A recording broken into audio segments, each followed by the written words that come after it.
എൻ്റെ പേര് റഷീദ് പാറക്കൽ എന്നാണ്. മനോരാജ്യം എന്ന് പറയുന്ന സിനിമയുടെ സ്ക്രിപ്റ്റ് റൈറ്ററും ഡയറക്ടറുമാണ്.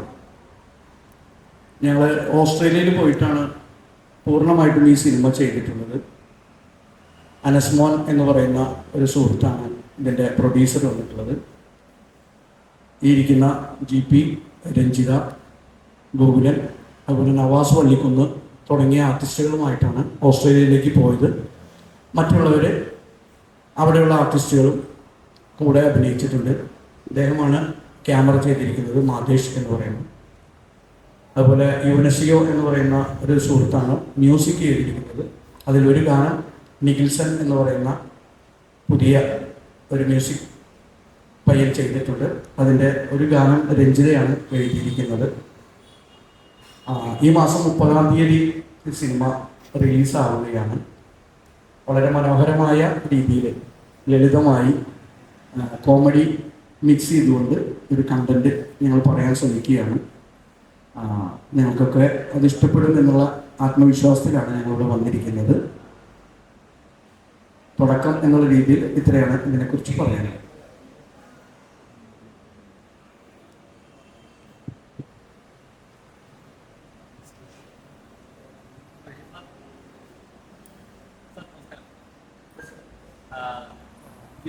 ഓരോ സിനിമ ചെയ്യും. മലയാളത്തിൽ പറഞ്ഞ പോലെ സിനിമകൾ വളരെ കുറവാണ്. പക്ഷെ ചെയ്യുന്ന സിനിമകൾ കുറച്ച് നോട്ടവളാകുന്ന സിനിമകളൊക്കെ തന്നെയാണ്. റഷീദ് സാറിന്റെ കാര്യം എടുക്കുന്ന അവാർഡുകളിൽ കിട്ടിയ ഒരു നല്ലൊരു ഡയറക്ടറാണ്. സമീർ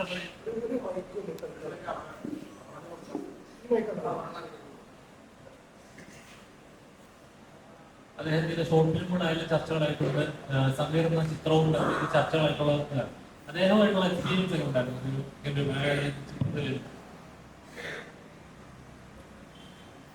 അദ്ദേഹം ഒരു രസികനാണ്. അത് അദ്ദേഹത്തിൻ്റെ റിയൽ ലൈഫിൽ അദ്ദേഹം ഒരു രസികനാണ്. എന്നാൽ അദ്ദേഹം ഒരുപാട് കാമ്പുള്ള സമീർ പോലെയുള്ള സിനിമകളെ അതുപോലെ ഒരു സിനിമ ഡയറക്റ്റ് ചെയ്തിട്ടുണ്ട്. അത് അദ്ദേഹത്തിൻ്റെ ആത്മാംശം നടന്ന കഥാപാത്രമാണ്. എന്ന് വെച്ച് കഴിഞ്ഞാൽ അതിലെ മെയിൻ ക്യാരക്ടർ ചെയ്തത് അദ്ദേഹത്തിൻ്റെ റിയൽ ലൈഫിൽ എക്സ്പീരിയൻസ് ചെയ്തൊരു കാര്യമാണ്. ഒരു ആടുജീവിതം പോലെയുള്ള ഒരു സിമിലർ ലൈഫ് റിയൽ ലൈഫിൽ ജീവിച്ചിട്ടുള്ള ഒരു വ്യക്തി കൂടിയാണ്. ഒരുപക്ഷെ അതുകൊണ്ടായിരിക്കാം ലൈഫിനെ കൂടുതൽ നർമ്മത്തിലൂടെയാണ് അദ്ദേഹം നോക്കിക്കാണുന്നത്. അതിൻ്റെ ഒരു ചെറിയ എലമെന്റ് ഈ സ്ക്രിപ്റ്റിലുമുണ്ട്. അപ്പം എനിക്കുള്ളൊരു എക്സ്പീരിയൻസ് എന്ന് പറയുന്നത് കുറച്ച് കാലത്തിന് ശേഷമാണ് ഇങ്ങനൊരു ക്യാരക്ടർ എനിക്ക് മലയാളത്തിൽ ചെയ്യാൻ പറ്റുന്നത്. മുഴുനീള ഒരു കഥാപാത്രമാണ്. മനു കേരളീയൻ എന്നുള്ള കഥാപാത്രമാണ് എന്നെ കൂടുതൽ അട്രാക്ട് ചെയ്തത്. കാരണം ആസ് എൻ ആക്ടർ ഞാനിങ്ങനെ കൊതിച്ചിരിക്കുകയായിരുന്നു മലയാളത്തിൽ നല്ലൊരു എന്തെങ്കിലും ഒരു സംഭവം ചെയ്യണം എന്നുള്ള ആഗ്രഹത്തിൽ. പക്ഷെ വരുന്ന സ്ക്രിപ്റ്റുകളൊന്നും എനിക്കങ്ങനെ മനസ്സിന് ഇഷ്ടപ്പെടുന്നുണ്ടായിരുന്നില്ല. അപ്പോഴാണ് മനു കേരളീയൻ എന്നുള്ള ഈ കഥാപാത്രം റഷീദൊക്കെ എനിക്ക് തരുന്നത്. ഈ ക്യാരക്ടറിന് ഒരുപാട് നല്ല മുഹൂർത്തങ്ങളിലൂടെ കടന്നു പോകുന്നുണ്ട്. ആസ് എൻ ആക്ടർ അതൊരു ഡിലൈറ്റാണ്.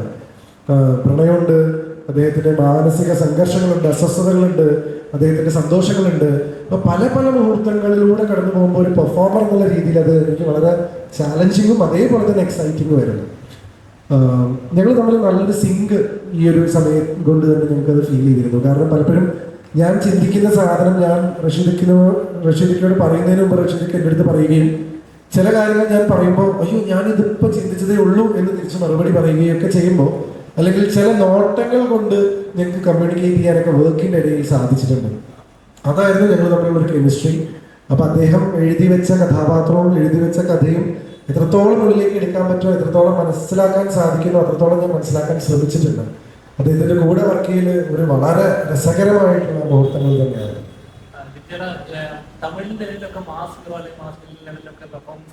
അവിടെ ഒരു വലിയൊരു ആക്ടറാണ്.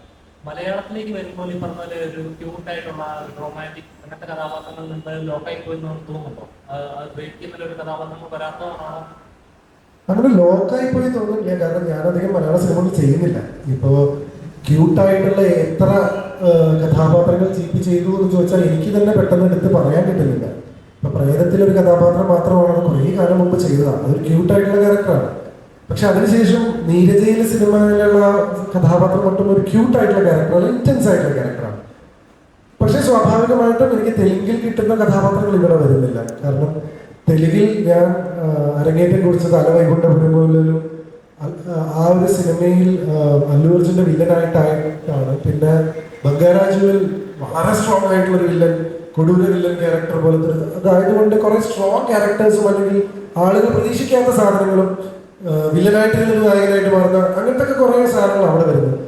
ഇവിടെ എന്താണെന്ന് വെച്ച് കഴിഞ്ഞാൽ എനിക്ക് അങ്ങനത്തെ പരീക്ഷണ സ്വഭാവം വരുന്നത് ലോക്കായി എന്നുള്ളതിനേക്കാൾ കൂടുതൽ ഞാൻ സന്തുഷ്ടനാണ്. എനിക്ക് മനു കേരളീയൻ പോലെയുള്ള സാധനങ്ങൾ അല്ലെങ്കിൽ അതുപോലത്തെ സംഭവങ്ങൾ റഷീദ് പോലെയുള്ള ആൾക്കാർ ആലോചിച്ച് തരുന്നുണ്ട് എന്നുള്ളത്. കാരണം 3-4 വർഷമായിട്ട് ഞാനിപ്പോൾ തെലുങ്കിൽ കോൺസെൻട്രേറ്റ് ചെയ്യുമ്പോഴും മലയാളം എന്നെ ഓർക്കുന്നുണ്ട് എന്നുള്ളതിൽ എനിക്ക് സന്തോഷമാണ്.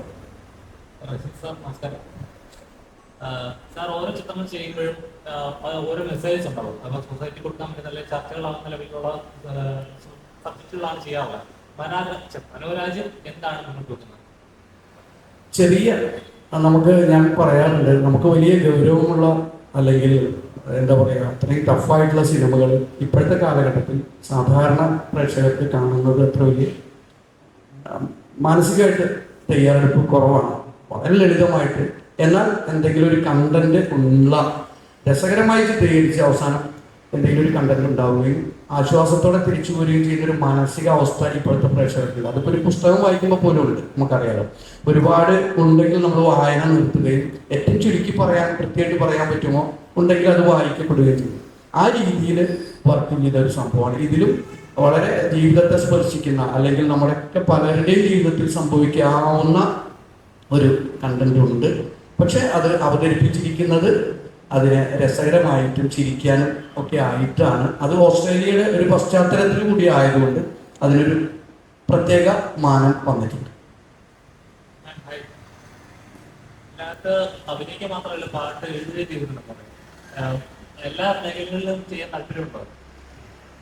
താല്പര്യം മാത്രം പോരല്ലോ, നമുക്ക് കഴിയുന്നുണ്ട്, ആഗ്രഹമൊക്കെ ഉണ്ട്. അതൊക്കെ ഈശ്വരൻ സഹായിക്കട്ടെ, പറ്റാവുന്നത് ചെയ്യുന്നു, അത്രയേ ഉള്ളൂ. അപ്പോൾ ആദ്യം അഭിനയം തന്നെയാണ് എൻ്റെ ഏറ്റവും ഇഷ്ടമുള്ള കാര്യം.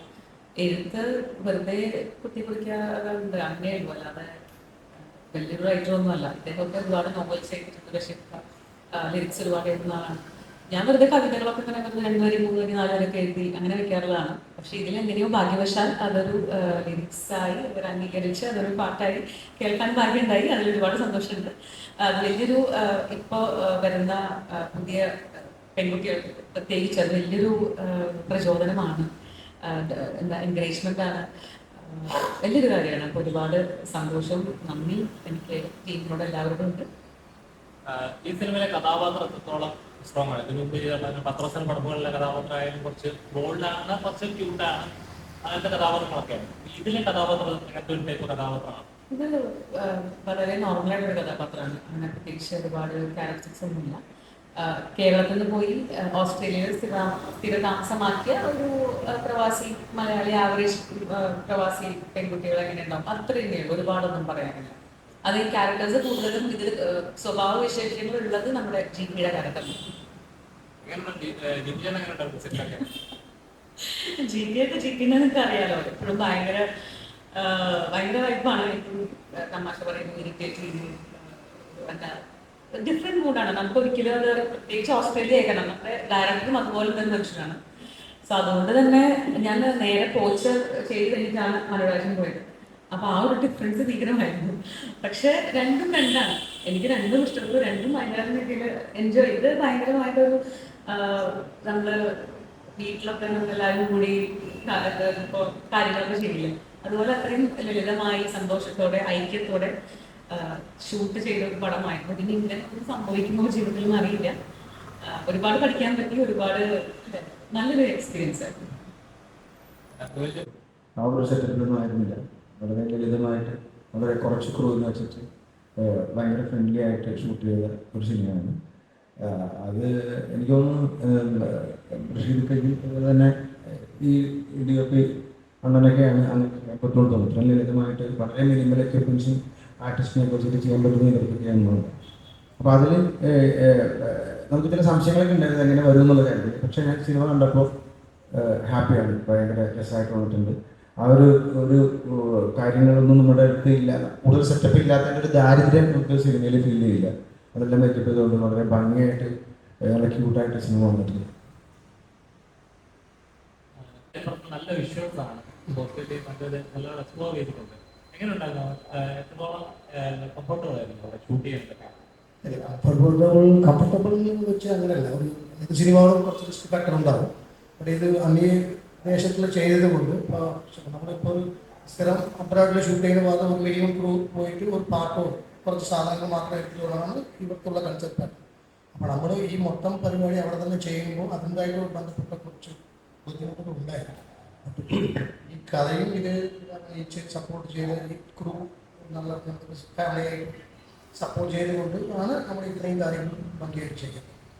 സോ ബുദ്ധിമുട്ടുകൾ ഉണ്ടായിരുന്നെങ്കിൽ ഇത് ഇഷ്ടപ്പെട്ട് ചെയ്യുന്ന സാധനമാണ് കമ്മിങ് ഔട്ട് ഗുഡ്. അതുപോലെ പല നല്ല സിനിമകളും അല്ലെങ്കിൽ ചെറിയ സിനിമകളാവാം, പക്ഷെ വലിയ ബഡ്ജറ്റ് ഒന്നും ഉണ്ടാവില്ല, നല്ല കഥയായിരിക്കും, നല്ല കണ്ടന്റ്. പക്ഷെ തിയേറ്ററിൽ അങ്ങനെ ഓടുന്ന കാണാറില്ല. എന്നാൽ വലിയ മാസ് മസാല അല്ലെങ്കിൽ 100 കോടി 200 കോടി മുടക്കി ചെയ്യുന്ന ചിത്രങ്ങൾ ഒരാഴ്ച പോലെ തിയേറ്ററിൽ നമ്മൾ കാണാറില്ല. എന്തുകൊണ്ടായിരിക്കും സംഭവിക്കുന്ന കാര്യങ്ങൾ? നല്ല കഥകൾ ഉണ്ടായിട്ടും അക്സെപ്റ്റ് ചെയ്യാൻ, അതായത് ചെറിയ ബഡ്ജറ്റ് ചെയ്യുന്ന പടങ്ങൾ വലിയ നടപ്പാടൊന്നും ഉണ്ടാകത്തില്ല, ചെറിയ ബഡ്ജറ്റ് ആയിരിക്കും, നല്ല കണ്ടന്റ് ആയിരിക്കും. പക്ഷെ തിയേറ്ററിൽ ഓടുന്ന കുറവാണ്. ഒരാഴ്ച പോലെ നിലനിൽക്കുന്നില്ല. പെട്ടെന്ന് വാഷൗട്ടായിരിക്കും വലിയ വലിയ താരങ്ങൾ വരുമ്പോൾ, അല്ലെങ്കിൽ വലിയ ബഡ്ജറ്റിലുള്ള പടങ്ങൾ വരുമ്പോൾ. എന്നാൽ വലിയ ബഡ്ജറ്റിൽ 100 കോടി 200 കോടി ബഡ്ജറ്റിലൊക്കെ ചെയ്യുന്ന പടങ്ങൾ തിയേറ്ററിൽ വരുമ്പോൾ കഥയുണ്ടാകത്തില്ല. പക്ഷെ തിയേറ്ററിൽ കുറച്ചാണെങ്കിലും പിടിച്ചു നിർത്താൻ വേണ്ടി പലപ്പോഴും ശ്രമിക്കാറുണ്ട്. എന്തുകൊണ്ടായിരിക്കും ഇങ്ങനെ സംഭവിക്കുന്നത്? നല്ല കഥകൾ മലയാളത്തിൽ മിസ് ചെയ്യുന്നുണ്ടോ? അങ്ങനെ ചോദിച്ചു കഴിഞ്ഞാൽ എന്നും എനിക്ക് തോന്നുന്നു തിയേറ്ററിന്റെ സ്വഭാവം അത് തന്നെയാണ്. എന്നുവെച്ചാൽ ഇപ്പോൾ പുതിയ ആളുകൾ അല്ലെങ്കിൽ ഒരു മാർക്കറ്റ് ഇല്ലാത്ത അല്ലെങ്കിൽ ഒരു വലിയ ക്യാൻവാസിൽ ചെയ്യാത്തൊരു സിനിമ ചെയ്യുമ്പോൾ അതിൻ്റെ കണ്ടന്റിന് ഇപ്പം നമ്മൾ മാർക്ക് ഇടുകയാണെങ്കിൽ ഒരു 90 മാർക്ക് ഉണ്ടെങ്കിൽ അത് ശ്രദ്ധിക്കപ്പെടുള്ളൂ. നേരെ മറിച്ച് ഒരു ബ്രഹ്മാണ്ഡ സിനിമ എന്ന് പറയുന്നത് ഒരു 50 മാർക്ക് കിട്ടിയാലും ചിലപ്പോൾ പാസ്സായി പോകും. കാരണം അതിൻ്റെ ഒരു സ്വഭാവം അങ്ങനെയാണ്. അത് എന്നും സിനിമയിൽ അങ്ങനെയായിട്ടാണ് എനിക്ക് തോന്നുന്നത്. ഒരു പുതിയ പ്രവണതയൊന്നുമല്ല. കാരണം ഇവിടെ എന്തുകൊണ്ടാണ് വിജയ് സാറിൻ്റെയും സൂര്യ സാറിൻ്റെയൊക്കെ സിനിമകൾ വിജയിക്കുന്നത് എന്ന് ചോദിച്ചു കഴിഞ്ഞാൽ അതിൻ്റെ ഒരു ബ്രഹ്മാണ്ഡ നേച്ചർ തന്നെയാണ്. പക്ഷെ എഗെയിൻ അതിലും കണ്ടന്റ് വരുമ്പോൾ മാത്രമാണ് അത് വിജയിക്കുന്നത്. അല്ലെങ്കിൽ വിജയ് സാറിൻ്റെ എല്ലാ സിനിമകളും ഇവിടെ ബ്ലോക്ക് ബസ്റ്റർ ആവുന്നത്. പക്ഷെ തരക്കേടില്ല എന്നുള്ളൊരു കണ്ടന്റ് വരുമ്പോൾ തന്നെ അത് വിജയിക്കപ്പെടുന്നു. നമ്മളെല്ലാവരും ഒരുപാട് സിനിമകൾ എല്ലാ ആഴ്ചയിലും ഇറങ്ങുമ്പോൾ സ്വാഭാവികമായിട്ടും പ്രയോറിറ്റൈസ് ചെയ്യുക എന്ന് പറയുന്നൊരു സാധനമുണ്ട്. ഈ ചെറിയ സിനിമകൾ എപ്പോഴാണ് വിജയിക്കുന്നത്? ആളുകൾ കണ്ടിട്ട് തരക്കേടില്ല, കൊള്ളാം എന്ന് പറയുമ്പോഴാണ് ചെറിയ സിനിമകൾ വിജയിക്കുന്നത്. ചെറിയൊരു എക്സാമ്പിൾ എടുത്താൽ തണ്ണീർമത്തൻ ദിനങ്ങൾ. തുടക്കത്തിൽ ചിലപ്പോൾ നമ്മൾ ആ സിനിമ നമ്മുടെ ശ്രദ്ധയിൽപ്പെട്ടിട്ടുണ്ടാവില്ല. പക്ഷെ അതിൻ്റെ ഒരു സെഗ്മെന്റ് ഓഫ് ഓഡിയൻസ് ആ പടത്തിൽ കൗണ്ടർ ഉണ്ടെന്ന് പറയുമ്പോൾ അതിൻ്റെ ഒരു ടാർഗറ്റ് ഓഡിയൻസ് ഉണ്ട്. ഒരു 12ാം ക്ലാസ് മുതൽ degree first year second year പഠിക്കുന്ന പിള്ളേർ, അവർക്കത് റിലേറ്റബിൾ കണ്ടന്റായി തോന്നി അവർ കയറി ആ പടത്തിന് ഒരു ശ്രദ്ധ നേടി അതിൽ ആളുകൾക്ക് എസ്റ്റാബ്ലിഷ് ചെയ്യാൻ പറ്റി. അപ്പൊ എന്നും അങ്ങനെ തന്നെയാണ്. എന്ന് വെച്ച് കഴിഞ്ഞാൽ ചെറിയ സിനിമകൾ എപ്പോഴും ഇറങ്ങുന്നുണ്ട്. ചില സിനിമകൾക്ക് ഒരു ഭാഗ്യം പോലെ വേർഡ് ഓഫ് മൗത്ത് കാരണം അതുകൊണ്ട് കയറി പോകും. ചിലപ്പോൾ വേർഡ് ഓഫ് മൗത്ത് വരുന്നതിന് മുമ്പ് ആ സിനിമ പിടിച്ചു നിർത്താൻ പറ്റാതെ അത് തിയേറ്ററിൽ പോകാറുണ്ട്.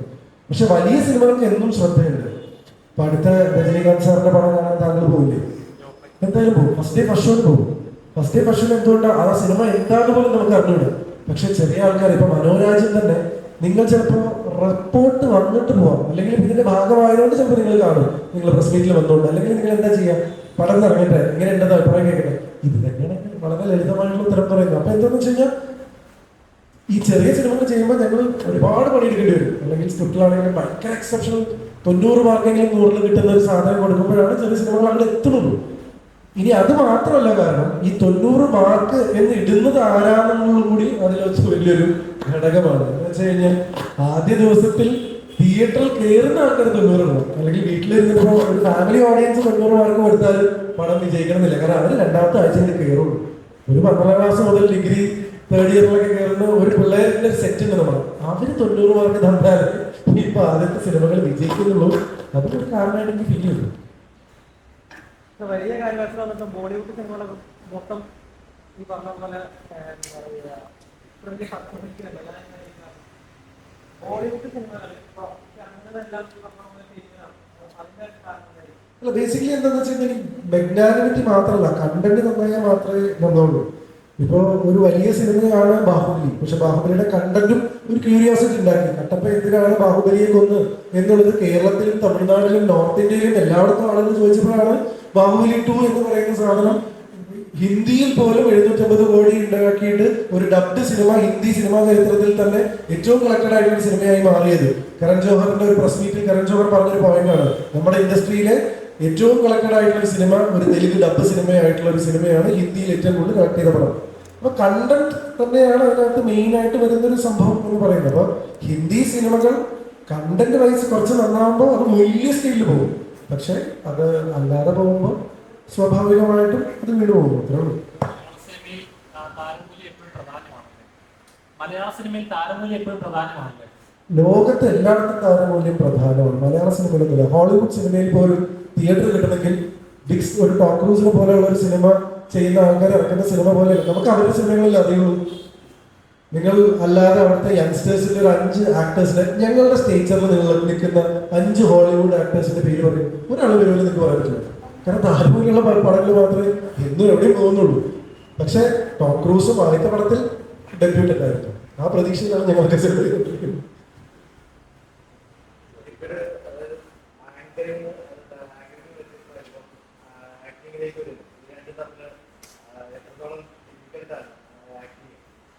അല്ല, അങ്ങനെ ഡിഫിക്കൽട്ടായിട്ടും തോന്നിയിട്ടില്ല. ആങ്കറിങ് ഒരു തരം കലയാണ്, ആക്ടിങ് വേറെ തല കലയാണ്. രണ്ടും ഞാൻ ഇഷ്ടപ്പെടുന്ന ഒരു കലയാണ്, അതുകൊണ്ട് രണ്ടും ചെയ്യുന്നു. എനിക്ക് രണ്ടും ഇഷ്ടമാണ്, രണ്ടും ചെയ്യാൻ ആഗ്രഹിക്കുന്ന സംഭവങ്ങളാണ്, രണ്ടും ഒരേപോലെ ഇഷ്ടപ്പെട്ടാണ് ചെയ്യുന്നത്.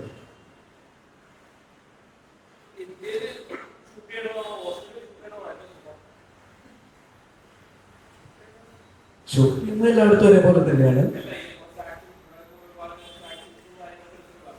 അല്ല, അവിടുത്തേതായ ബുദ്ധിമുട്ടുകളുണ്ട്. നമുക്ക് ലൊക്കേഷന് പെർമിഷൻ കിട്ടാനൊക്കെയുള്ള ബുദ്ധിമുട്ടുകളുണ്ട്. പക്ഷെ നമ്മുടെ നാട് ഒരുപാട് കണ്ടതുകൊണ്ട് പ്രത്യേക സ്ഥലം നമുക്ക് കാണുമ്പോൾ ഉണ്ടാകുന്ന കൗതുകം വിഷ്വലിൽ വരാൻ സാധിക്കുന്നുണ്ട്. മറ്റു പിന്നെ വേറെ പ്രശ്നം എന്താണെന്ന് ചോദിച്ചാൽ രാത്രി 10 മണി വരെയൊക്കെ സൂര്യനുള്ളത് കൊണ്ട് നമുക്ക് കുറച്ച് കൂടുതൽ ചിത്രീകരിക്കാനുള്ള ഒരു സമയം കിട്ടുന്നുണ്ട്. നമുക്ക് കുറച്ച് നേരം വൈകി എഴുന്നേറ്റിലും മതി. കാരണം 9 മണി 10 മണി കഴിഞ്ഞാലും സൂര്യൻ അസ്തമിക്കുന്ന ഒരവസ്ഥ വരാറില്ല. അപ്പൊ അതുകൊണ്ട് കുറച്ച് സമയം നമുക്ക് കിട്ടാറ്. ഇവിടെ ഒരുപാട് ക്രൂസ് ഉണ്ടാവും, അവിടെ ഒരു പരിമിതിയുള്ള ആൾക്കാർ മാത്രമേ പറ്റുള്ളൂ. അപ്പൊ അതൊക്കെ എല്ലാവരും അഡ്ജസ്റ്റ് ചെയ്യണം. അപ്പൊ അങ്ങനെ ഉണ്ടായിരുന്നു. അല്ല, ഞാൻ അടിസ്ഥാനപരമായിട്ട് ഈ മേഖലയിൽ വന്ന് ഷോർട്ട് ഫിലിമുകൾ ചെയ്തിട്ടാണ്. ഷോർട്ട് ഫിലിം ചെയ്യുന്നത് ഒരു ക്യാമറമാനും ഞാൻ മാത്രമേ ഉണ്ടാവുള്ളൂ. ഒരു 17ഓളം ഷോർട്ട് ഫിലിം ചെയ്തതിന് ശേഷമാണ് സമീർ എന്ന് പറയുന്ന സിനിമ ആദ്യമായിട്ട് ചിത്രീകരിച്ചത്. അപ്പോൾ അതുകൊണ്ട് നമുക്ക് എത്ര ആള് എന്നുള്ളതല്ല, ഈ ഫ്രെയിമിനപ്പുറം വൃത്തിയാക്കാൻ പരമാവധി ശ്രമിക്കുക. ആ ഒരു ക്ലാസ്സിലൂടെ വന്നതുകൊണ്ട് വലിയ ടെൻഷനൊന്നും തോന്നിയില്ല. ഇത് കഴിഞ്ഞിട്ട് പിന്നെ ചിത്രീകരിച്ചത് കുട്ടൻ്റെ ശിരിഗാമി എന്ന് പറയുന്ന ഇന്ദ്രൻ സേനും ജാഫറും നായകനായിട്ടുള്ള പടമാണ്. അതും വരാൻ പോകുന്നു. അത് ഇതിനേക്കാൾ ക്രൗഡ് ഉണ്ടായിരുന്നു. പക്ഷേ നമ്മൾ ഇതിൻ്റെ ഫ്രെയിമിന് ഉള്ളിൽ എങ്ങനെയാണെന്ന് മാത്രമാണ് നോക്കുന്നത്. മറ്റൊക്കെ വിട്ടുവീഴ്ച നമുക്ക് ചെയ്യാവുന്നതേ ഉള്ളൂ.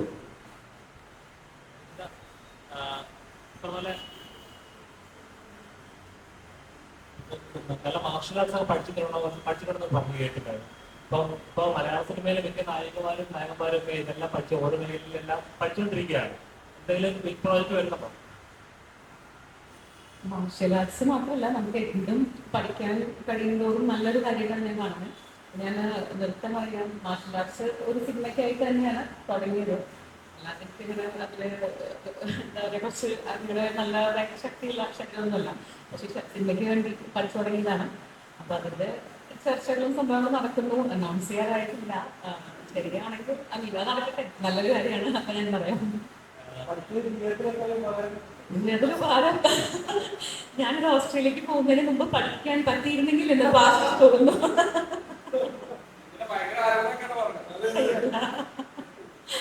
അങ്ങനെ എന്താ മാർഷൽ ആർട്സിന്റെ ആവശ്യം വന്നിട്ടില്ല. എനിക്ക് തോന്നുന്നു തകർച്ചൊരു നോട്ടത്തിലോ അല്ലെങ്കിൽ നല്ലൊരു വാണിയിലോ നിർത്താവുന്ന പ്രശ്നങ്ങളെ ഇതുവരെ ഉണ്ടായിട്ടുള്ളൂ. ആക്ഷൻ നായികയാകാനുള്ള പ്രിപ്പറേഷൻ ആണോ? ആക്ഷൻ അങ്ങനെയൊന്നുമില്ല. ഇതൊരു സിനിമയുടെ ഭാഗമായിട്ട് ഡയറക്ടർ പഠിക്കാൻ പറഞ്ഞു. ഞാൻ പഠിച്ചുകൊണ്ടിരിക്കുന്നു. പഠിച്ചെന്ന് പറയില്ല, ട്രൈ ചെയ്യുന്നു, അത്രയേ ഉള്ളൂ. ഇനി മലയാളത്തിൽ കഥാപാത്രം ചെയ്യുകയാണെങ്കിൽ ഇന്നത്തെ കഥാപാത്രം ചെയ്യണമെന്നാണ് ആഗ്രഹം. ഇല്ല, അത് അങ്ങനെ ഞാൻ ആഗ്രഹങ്ങൾ അല്ലെങ്കിൽ ഇങ്ങനൊരു സാധനം ചെയ്യണം അങ്ങനെയല്ല. എനിക്ക് ചാലഞ്ചിങ് ആയിട്ട് തോന്നുന്ന എല്ലാം ചെയ്യാൻ ഇഷ്ടമാണ്. ഞാൻ കേൾക്കുന്ന കഥകളിൽ എഴുത്തുകാർ മറ്റുള്ള ആൾക്കാരായതുകൊണ്ട് എനിക്ക് അവർ വന്ന് പറയുമ്പോൾ ഇഷ്ടപ്പെടുമ്പോൾ എനിക്ക് ചെയ്യുന്നു. അല്ലെങ്കിൽ ഇന്നത് ചെയ്യണം അങ്ങനെ ഒരു സംഭവമില്ല. ദീപി എന്ന ആക്ടറിനെ എപ്പോഴും ഇൻട്രസ്റ്റ് ഒരു കഥ ഇപ്പോൾ ഇൻട്രസ്റ്റ് ഉണ്ടാവില്ല, എനിക്ക് കഥ ചെയ്യാം അല്ലെ എനിക്ക് കോൺട്രിബ്യൂട്ട് ചെയ്യാം, എൻ്റെ എലമെന്റിൽ കൊണ്ടാവണം എന്ന് ആഗ്രഹിക്കുന്നത്. അങ്ങനെ ഇൻട്രസ്റ്റ് വരുന്ന ഒരു എലമെന്റ് എന്തായിരിക്കും? ഓരോ കഥയിലും ഓരോന്നാണ്. തമിഴിലെ കീ എന്നുള്ള കഥാപാത്രം ചെയ്യുമ്പോൾ അതൊരു ഇന്റൻസ് സൈക്കോ വില്ലനായിരുന്നു. ആ സമയത്ത് എന്നെ ഒരാളും അങ്ങനെ കൺസീവ് ചെയ്തിട്ടില്ല, ഞാൻ ഇതുവരെ അത് ചെയ്ത് നോക്കിയിട്ടില്ല. അതായിരുന്നു എൻ്റെ താല്പര്യം. മനോരാജ്യത്തിലെ മനു കേരളീയൻ എന്നുള്ള ഈ കഥാപാത്രം ചെയ്യുമ്പോൾ മലയാള സിനിമയിൽ എനിക്ക് ഇങ്ങനത്തെ ഒരു ക്യാരക്ടർ കിട്ടിയിട്ടില്ല എന്നുള്ളത് കൊണ്ട് കുറേ കാലത്തിന് ശേഷം ഇങ്ങനെ ഉടനീളം ഉള്ള ഒരു ക്യാരക്ടർ ചെയ്യാനൊരു അവസരം കിട്ടിയപ്പോൾ അതായിരുന്നു എൻ്റെ ക്രൈറ്റീരിയ.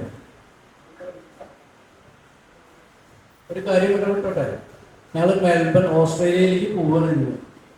അപ്പോൾ ടിക്കറ്റ് അവിടെ എയർപോർട്ടിലേക്ക് പോകേണ്ട സമയമായി. അപ്പോൾ അതുകൊണ്ട് ബുദ്ധിമുട്ടാവില്ലെങ്കിൽ, കാരണം ഇനി അറ്റൻപ്പെട്ടോട്ടും പോകണം.